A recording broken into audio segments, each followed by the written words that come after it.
ओम श्री गणेशाय नमः। अहोई माता की जय। आज हम सुनेंगे अहोई अष्टमी व्रत की पावन कथा, जो मातृत्व के प्रेम और आस्था का प्रतीक है। बहुत समय पहले एक नगर में एक धनवान साहूकार रहता था। उसके 7 बेटे और 7 बहुएं थीं। उसी साहूकार की एक बेटी भी थी, जो दिवाली से कुछ दिन पहले अपने मायके आई हुई थी। दिवाली की तैयारी चल रही थी। घर में दीपक बनाने के लिए मिट्टी की जरूरत थी।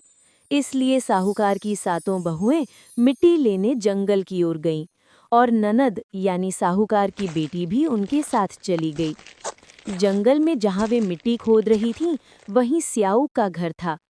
मिट्टी निकालते समय ननद के हाथ से गलती से स्याऊ के बच्चे की मृत्यु हो गई। ये देखकर स्याऊ बहुत क्रोधित हुई और बोली, तूने मेरे बच्चे को मारा है। अब मैं तेरी कोख बांध दूंगी ताकि तेरे घर कोई संतान न हो। ननद बहुत घबरा गई।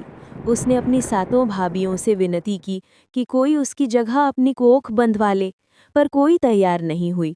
तब सबसे छोटी भाभी ने सोचा, अगर मैंने मदद नहीं की तो सासुमाँ नाराज हो जाएंगी, और उसने ननद के स्थान पर अपनी कोख बंधवा ली। इसके बाद जो भी संतान छोटी बहू को होती, वो 7वें दिन मर जाती थी। साहूकार की पत्नी चिंतित हुई और पंडित जी को बुलाया। पंडित जी ने बताया, बहू की कोख स्याऊ माता ने बांध रखी है। इसे मुक्त कराने के लिए इसे काली सुरही गाय की सेवा करनी होगी, क्योंकि वो स्याऊ माता की भाईली यानी बहन है। छोटी बहू ने पूरे श्रद्धा भाव से गाय की सेवा शुरू कर दी। हर सुबह सूर्योदय से पहले वो गाय का स्थान साफ करती और पूजा करती। एक दिन गाय ने देखा कि कोई रोज उसके उठने से पहले सफाई कर जाता है।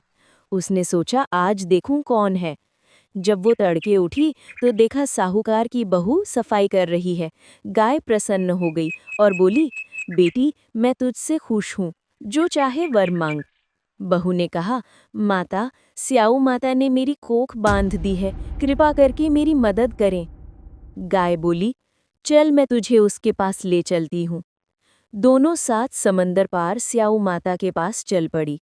रास्ते में धूप बहुत तेज थी, इसलिए वो एक पेड़ के नीचे विश्राम करने लगी। तभी एक सांप पेड़ पर चढ़ने लगा, जहाँ गरुड़ पंखनी के बच्चे बैठे थे। वो उन्हें डसने जा रहा था। साहूकार की बहू ने साहस करके सांप को मार दिया और बच्चों की रक्षा की। थोड़ी देर में गरुड़ पंखिनी लौटी। उसने खून देखा और सोचा कि बहू ने उसके बच्चों को मारा है। वो क्रोधित हो गई, पर जब सच्चाई जानी कि बहू ने उसके बच्चों की रक्षा की है, तो वो बहुत प्रसन्न हुई।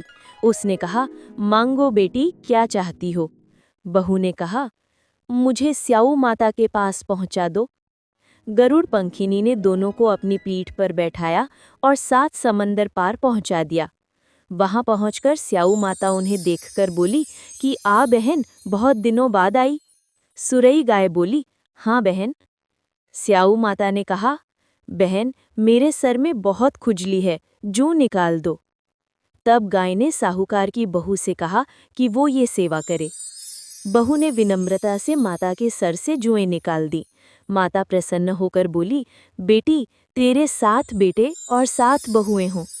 बहू बोली, माता, मेरा तो अभी एक भी बेटा नहीं है। इस पर स्याऊ माता ने कहा कि जैसा कहा है वैसा ही होगा। अगर मेरा वचन झूठा निकले तो मैं धोबी के कुंड पर पत्थर बन जाऊं। तब साहूकार की बहू बोली, माता, मेरी कोख तो तुम्हारे पास बंद पड़ी है। इस पर माता ने कहा कि जा, तेरे घर में तेरे तुझे 7 बेटे और 7 बहुएं मिलेंगी। तू जाकर उजमान करना, 7 अहोई बनाकर 7 कढ़ाई करना। और माता ने बहू की कोख खोल दी। जब बहू घर लौटी तो देखा कि उसके 7 बेटे और 7 बहुएं हैं। वो बहुत प्रसन्न हुई। उसने 7 अहोई माता की प्रतिमा बनाई, 7 कढ़ाइयाँ यानी भोग बनाए और 7 उजमान किए। दिवाली के दिन जब बाकी जेठानियां पूजा कर रही थीं, आपस में कहने लगी कि जल्दी जल्दी पूजा कर लो, कहीं छोटी बहू बच्चों को याद करके रोने न लगे। देर तक रोने की आवाज़ नहीं आई तो जेठानी ने बच्चों को भेजा। बच्चों ने देखा और वापस जाकर कहा कि चाची तो कुछ मांड रही है, खूब उजमान हो रहा है। जब वे देखने गईं तो पाया कि छोटी बहू के घर में तो हंसी खुशी का माहौल है। सबने पूछा, तुम्हारी कोख कैसे खुली? वो बोली, मैंने स्याऊ माता की सेवा की, उन्होंने मुझ पर कृपा की। तब सबने मिलकर स्याऊ माता से प्रार्थना की, हे स्याऊ माता, जिस प्रकार आपने साहूकार की बहू की कोख खोली, वैसे ही सब स्त्रियों की कोख खोलिए, सबके बच्चों की रक्षा कीजिए, सबके जीवन में सुख संतान का आशीर्वाद दीजिए। इस प्रकार स्याऊ माता ने साहूकार की बहू की कोख खोली और उसे संतान सुख दिया। जय अहोई माता की।